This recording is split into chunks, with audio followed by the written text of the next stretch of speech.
ક્ષત્રિય સમાજ વિરોધ પર પહેલીવાર બોલ્યા અમિત શાહ, કહી આ મોટી વાત।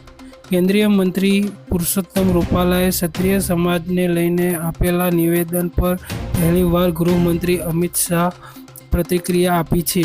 તેમણે કહ્યું છે કે પુરુષોત્તમ રૂપાલાએ આ મામલે દિલથી માફી માંગી છે, ત્યારે હું પણ આ મામલે માફી માંગુ છું। ગુજરાતની 26 સીટો પર કમળ ખીલવશેનું જણાવ્યું હતું।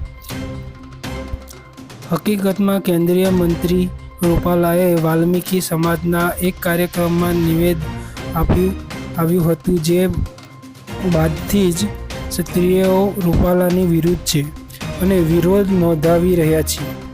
તેમના નિવેદન બાદ ક્ષત્રિય સમાજમાં રોષ જોવા મળ્યો હતો અને મોટી સંખ્યામાં મહિલાઓ આગળ આવી હતી। મહિલાઓએ કહ્યું કે કેન્દ્રીય મંત્રી તેમને અખંડિતતા પર પ્રહાર કર્યો છે। તેમણે કહ્યું કે મેં જે કહ્યું તે મારો અર્થ નહોતો, હું અત્યંત દિલગીર છું। રૂપાલાના નિવેદન બાદ ક્ષત્રિય સમાજમાં ભારે રોષ જોવા મળી રહ્યો છે, તો તે અંગે સવાલ પૂછતા અમિત શાહે કહ્યું હતું કે આ મામલે રૂપાલાજી પહેલેથી જ માફી માંગી ચૂક્યા છે। હવે હું પણ માફી માંગુ છું। હવે કોઈ નારાજગી જોવા મળી રહી નથી। તેમજ ક્ષત્રિય સહિત દેશવાસીઓને ભાજપને સાથ આપી આ વખતે ફરીથી ગુજરાતમાં કમળ ખીલવશે।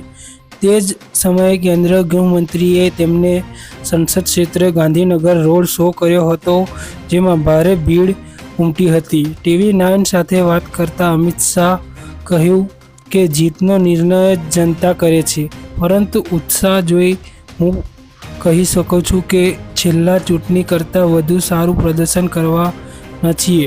સમગ્ર દેશના મૂડ 400થી ઉપર છે। કેન્દ્રીય ગૃહમંત્રી અમિત શાહ સતત પ્રચાર કરી રહ્યા છે।